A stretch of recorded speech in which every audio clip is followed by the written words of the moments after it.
10,000 ka, anong una-una mong bibilihin?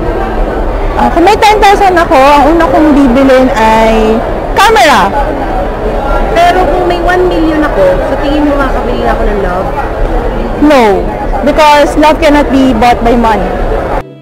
No.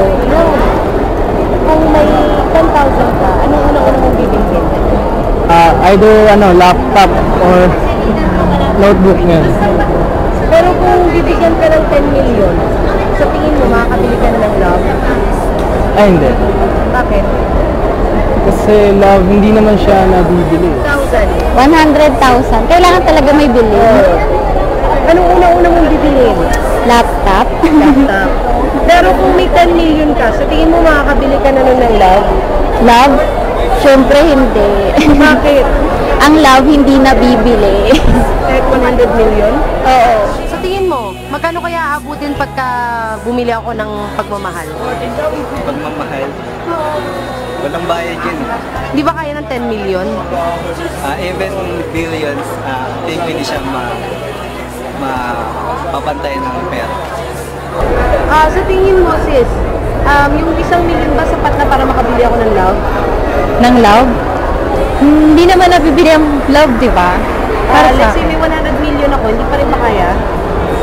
Hindi pa rin eh. Kung bibigyan ka ng 1 million ngayon, anong unang-una mong bibilihin? Unang, gusto mo muna ilagay yung sa church building natin. After mo ilagay yung iba sa church building natin, anong unang-una mong bibilihin sa matitira? Siguro, regulahan ko ng house and lot namin ko sa yun.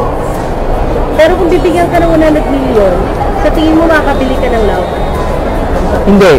Bakit? Kasi yung love prices siya eh. Ngayon ka to.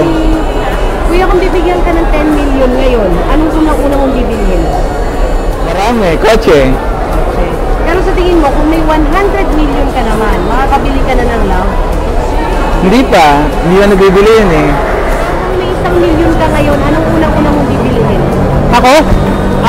Bible siguro marami, tapos papamigay ko doon sa Yolanda victim.